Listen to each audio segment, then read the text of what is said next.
The journey began on a crisp June morning in Victoria. The sun was just beginning to peek over the horizon, painting the sky with hues of pink and gold. There was a palpable sense of excitement in the air, a feeling that something special was about to unfold. The air carried the scent of salt and roses, a unique and intoxicating blend that is quintessentially Victoria. It was a sensory symphony that immediately grounded me in the present moment. I arrived on Vancouver Island buzzing with anticipation. The ferry ride over had only heightened my excitement, offering glimpses of the stunning coastline that awaited. This was more than a trip, it was a quest for something wild and restorative. I was seeking a connection with nature, a chance to escape the noise and chaos of everyday life and find solace in the tranquility of the island. Victoria felt like a gateway, a charming and welcoming entry point to the vast wilderness that lay beyond. A manicured threshold to the untamed wilderness beyond, where manicured gardens gave way to rugged coastlines and ancient forests. It was a place where civilization and nature coexisted in perfect harmony. As I walked the inner harbor, the heart of the city, I was immediately captivated by its beauty and vibrancy. Sunlight danced on the water, creating a dazzling display of light and reflections that shimmered and sparkled with every ripple. Parliament's grand silhouette standing watch, a majestic landmark that added a sense of history and grandeur to the scene. The city's energy was infectious, a palpable buzz of activity that filled the air with excitement and possibility. Street musicians filled the air with melodies, their music adding a soundtrack to the city's vibrant tapestry. Painted water taxis zipped across the harbor, adding splashes of color to the already picturesque scene, and friendly faces everywhere, greeting me with warm smiles and welcoming gestures. Victoria invites you to slow down, breathe deeply, and be present, encouraging you to savor every moment and appreciate the simple pleasures of life. Flowers burst from every corner, a riot of color and fragrance that transformed the city into a living garden. Hanging baskets overflowing with color cascaded from lampposts and balconies, creating a whimsical and enchanting atmosphere. Gardens lining the streets, adding a touch of nature and tranquility to the urban landscape. It felt personal, as if the city was designed to be enjoyed on a human scale, with intimate spaces and hidden corners waiting to be discovered. As if every resident had a hand in making the city beautiful, contributing to a collective effort to create a place of beauty and harmony. The air was fresh, clean and invigorating, a welcome change from the stale and polluted air of the city, tinged with the sweet perfume of blossoms, a delicate and intoxicating fragrance that filled the air with a sense of romance and beauty, a stark contrast to concrete jungles, a reminder of the importance of preserving green spaces and connecting with nature. My first walk set the tone, a promise of beauty, tranquility, and connection. Beauty in both grand landscapes and small details, from the panoramic views of the harbor to the intricate patterns of a single flower petal. The friendliness was immediate, a genuine warmth and hospitality that made me feel instantly welcome. A nod, a smile, a simple gesture of kindness that spoke volumes. A shopkeeper's genuine interest, a willingness to engage in conversation and share their knowledge of the city. I wasn't just an observer, I wasn't simply passing through, but rather becoming a part of the city's story. I felt like a participant in daily life, sharing in the rhythms and routines of the community. That sense of belonging, especially when traveling alone, is a rare gift, a feeling of connection and acceptance that can be hard to find. Victoria offered it freely, and I was grateful for the opportunity to experience such a welcoming and enriching environment. It was the perfect start to my quest for wilderness and restoration.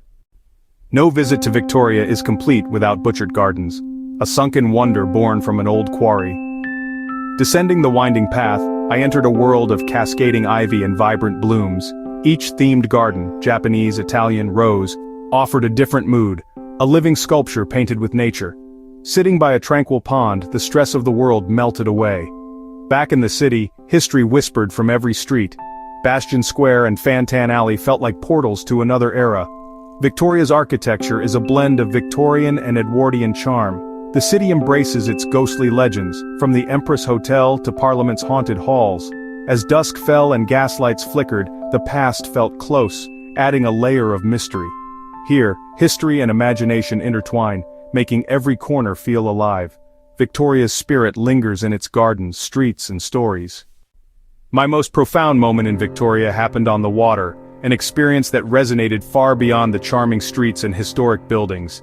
It was a journey into the heart of the Salish Sea, a realm of marine life and breathtaking beauty. A whale-watching tour into the Salish Sea. I embarked on this adventure with a sense of anticipation, eager to witness the majestic creatures that call these waters home. The city faded behind us, its familiar skyline shrinking into the distance. Replaced by rugged coastline and the sharp scent of open ocean, the air grew crisper, carrying with it the invigorating aroma of salt and seaweed. The vastness of the sea stretched out before us, an invitation to explore the mysteries that lay beneath the surface. Our guide, a marine biologist, spoke passionately about the ecosystem we were entering, painting a vivid picture of the intricate web of life that thrived in these waters. She shared fascinating facts about the orcas, their social structures, and their vital role in the marine environment. We searched for orcas, our eyes scanning the horizon, anticipation electric on the boat. Every ripple, every splash, held the promise of a sighting. The shared excitement created a palpable sense of camaraderie among the passengers. Suddenly, a pod surfaced, sleek, powerful, wild. They moved with an effortless grace, their black and white bodies cutting through the water. Watching a calf swim beside its mother, I felt a deep connection to the natural world. It was a moment of profound understanding, a realization of our interconnectedness with all living things. The noise of human life faded, replaced by the whale's breath and the slap of tails on water. These sounds, primal and pure, resonated deep within my soul. It was pure wonder, a reminder of the urgent need to protect this biodiversity. The experience instilled in me a renewed sense of responsibility towards our planet and its precious inhabitants. Returning at sunset, the city glowed with new context, bathed in the warm hues of the setting sun, part of a larger, wilder world. I saw it not just as a destination, but as a gateway to the natural wonders that surrounded it. That night, over fresh fish and chips, I reflected on the day's gifts, beauty, history, and awe.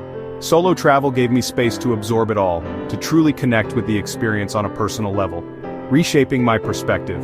It allowed me to see the world, and my place in it, with new eyes. These moments of wonder are what make travel transformative. They are the seeds of growth, the catalysts for change. I felt immense gratitude for the opportunity to witness such beauty, to connect with nature, and to experience the transformative power of travel. Leaving Victoria was bittersweet, but the call of the wild coast beckoned. At Swartz Bay, the ferry ride became part of the adventure, a slow procession through Emerald Gulf Islands. The deck was alive with camaraderie as we watched seals bask and forests glide by. Each ferry crossing was a ritual, breaking up the journey and turning travel into an experience. Disembarking, the mainland felt wilder, the pace slower. Driving up the Sunshine Coast, the road hugged the shoreline, weaving through forests and revealing stunning vistas. Small towns like Gibsons and Seychelles appeared as welcome oases. The ferries were floating community centers, connecting isolated communities. The journey was immersive, each leg deepening my sense of remoteness. Sunlight filtered through towering trees, casting magical light on the road. This was the slow exploration I'd been craving. The coast unfolded, wild and inviting. Deep on Vancouver Island lies Cathedral Grove, a place of awe and reverence. Stepping out of the car, the air shifted cool, damp, and ancient. The silence was cathedral-like, broken only by the rustle of leaves. Giant Douglas firs, some over 800 years old, soared skyward. Standing among them, I felt small and young, humbled by their endurance. Sunlight filtered through the dense canopy, illuminating a vibrant green world. Fallen giants became nurseries for new life, a lesson in the cycle of renewal. Sitting quietly against a massive trunk, peace washed over me. Cathedral Grove is more than a tourist spot. It's a place for reflection and recalibration. It's a living reminder of nature's majesty and resilience. The long drive west, winding through ancient forests and alongside breathtaking coastal views, finally ended in Tofino. It was a journey that built anticipation with every mile. Tofino, where the vast continent dramatically meets the powerful Pacific Ocean. It's a place where the land seems to surrender to the sea. The air was thick with salt spray, a constant reminder of the ocean's proximity, and the ocean's roar was ever present, a symphony of nature's power. Tofino pulses with the rhythm of the waves, a steady, hypnotic beat that sets the pace of life here. It's a rhythm that seeps into your soul.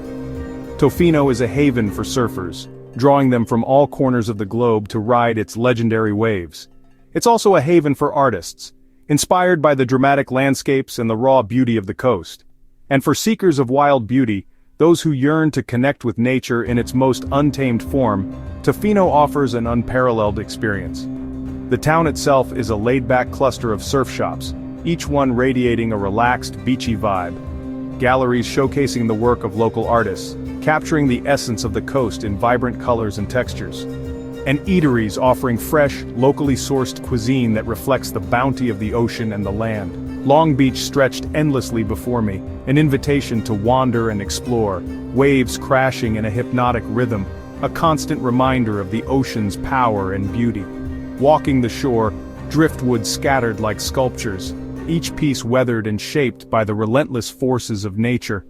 As I walked, I felt both exhilarated by the wildness of the place and profoundly at peace. The food scene surprised me with its creativity and dedication to fresh, local ingredients. A simple fish taco from a food truck became a culinary revelation, incredibly fresh and utterly unforgettable. Eating on a driftwood log, watching surfers carve through the waves. It was a perfect moment, a simple pleasure that captured the essence of Tofino. As evening fell, the sky exploded in color, a breathtaking display of nature's artistry. It was Tofino's legendary sunset, painting the sky with hues of orange, pink, and gold. Strangers gathered in silent awe, sharing the moment, united by the sheer beauty of the spectacle unfolding before them. The simplest moments, the gentle lapping of waves against the shore, fresh, simple food enjoyed with the sand between your toes, and the profound beauty of the sunset, became the most meaningful experiences of my trip. Nature here is raw, untamed, and deeply moving, a force that humbles and inspires in equal measure. Tofino is more than just a destination. It's a place that stays with you long after you've left, a memory etched in your soul. Solo travel opens doors to unexpected encounters. In Tofino, conversations sparked easily in coffee shops, on trails, or waiting for waves. A local artist shared how the land and sea inspire her work, connecting art and nature. On a bear-watching tour, our Tlaokiat guide revealed the deep ties between his people and this coast. We watched a black bear forage along the shore, undisturbed and wild. The experience was intimate, a quiet window into the rhythms of coastal life. These moments, stories, wildlife, shared silences became the heart of my journey. They moved beyond tourism, weaving a tapestry of genuine connection. Travel is about seeing new places, but also about connecting with the life that inhabits them. In those encounters, I learned more about the world, and myself. Music became my constant companion on the coast, especially during long drives and quiet evenings. My playlist merged with the landscape piano for misty forest strings for ocean vistas. Sometimes the synergy between music and scenery felt cinematic. Driving through ancient forest, ambient tracks deepened the sense of wonder. In the evenings, gentle folk songs brought comfort and reflection. Music wasn't a distraction, it was a companion, enhancing every moment. The right soundtrack colored my memories, making them vivid and lasting. Even now, those songs transport me back to the BC coast. Music wove my journey into a single, beautiful memory. As my journey along the BC coast ended, I felt a new chapter beginning within me. Watching waves crash one last time, I reflected on the adventure and the unexpected gifts it brought. The scale and age of these landscapes put my worries in perspective. Solitude here meant connection. To nature, to people, and to myself. Quiet moments gave me space to think and simply be. The world is full of wonder, often found in simple places. A ferry ride, a fresh taco, a silent forest. The BC coast is a place that lingers long after you leave. I encourage you to find your own wild place and go with an open heart. Let nature humble and change you. These journeys are investments in ourselves. Thank you for joining me. There are always more stories to tell.